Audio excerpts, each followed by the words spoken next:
Hi, everyone. Welcome back to another week of 3 Good Minutes. I'm Jen Frisk. This is Ryan Harding.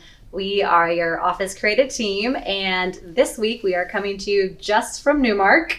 We went through a whole rebrand, and from now on, we are Newmark. And in this week's episode, we are going to be talking about the end of the year. How did we get here? It's almost the end of October. And what does this look like? And what should we be focused on for the last 75 days? 80 days of the year? Yep. So closing the year strong. That's really the focus today. We are not here to tell you how to run businesses. We're not here to necessarily consult you on being CEOs or C-suites, but a lot of what we are working on right now is helping to plan for 2021 and therefore closing 2020, which has been arguably the weirdest year in history, strong.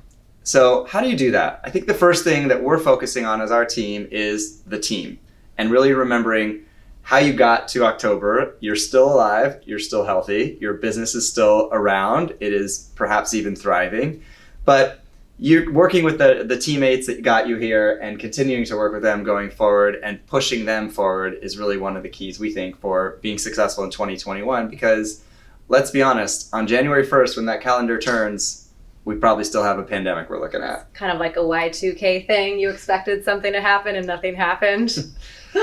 So the other thing, were you continuing? No, please go. It's all you. It's the Jen show. It's not. You're funny.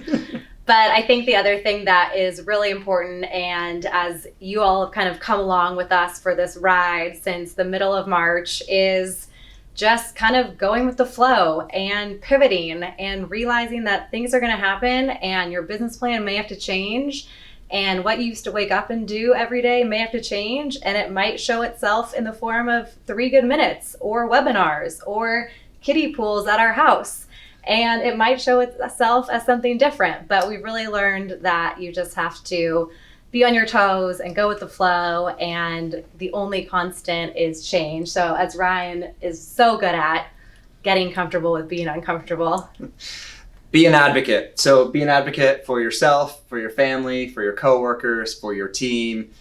Be an advisor and figure out what that business plan has looked like in the past, how you changed it this year, and what it's going to look like for next year. So being an advocate for those 3 areas of life, family and team and professionally, are going to help you get that business plan to a place where you feel comfortable going forward into 2021 and maybe even beyond 2021 and looking into 2022 and saying, I can do this better in 21 and 22 than I did it in 18, 19, and 20. And I thought 18 and 19 were tremendous.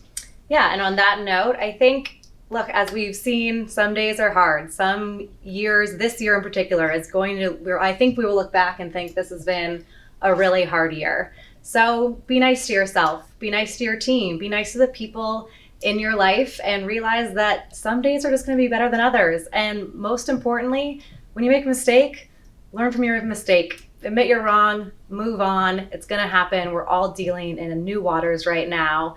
And just know that it's going to happen, and give yourself the grace to just be okay with it and realize a new day is coming. So stay engaged, stay motivated, look towards 21 and 2022. This isn't ending tomorrow, and it's not ending January 1st, though we are very excited for 2021. As we told you a few weeks ago, we believe the world is changing in December of this year, according to Allie Dunn, and we are really looking forward to that. So we're here. We're going to keep giving advice. We're going to keep giving our thoughts, but a lot of what we're being asked is, what do we see in the future? And the reality is we're not really sure, but we really do see a lot of people staying engaged and motivated and coming up with incredibly cool ideas and finding incredibly cool ways to keep people motivated and successful going into next year. So on that note, Ryan has one good thing, but we also have a new idea coming to you probably in a couple of weeks. We're filming our first episode on Thursday. Actually today, sorry, it's Thursday. We are going to be starting a podcast called The Straight Line with Ryan and Jen. So take a look for that. It's coming to you. And we'll add that to the list of things I never thought I was going to do in my life. Exactly. All right, so one good thing this week is for everyone, in the next 2 weeks, we have a very important election coming up. And so my one good thing is to vote. whatever you do, however you vote, I don't really care. We don't really care. But get out and vote and support the causes that are important to you, whatever they may be, and the people that are important to you, whatever they may be. But use your voice. I heard the other day that almost 150 million Americans did not vote in 2016, and we can't have that again. So get out and vote. We already made progress. I think we're already way over. We're over 21 million, but it's time to keep going. It's time. So vote. Vote. One good thing. Thanks. That's a good one. Good job. Appreciate that. Yeah. Thanks. I like that. I'm Jen. This is Ryan. We will see you next week on 3 Good Minutes. We are going to do actually a market update. Get back to something a little more normal.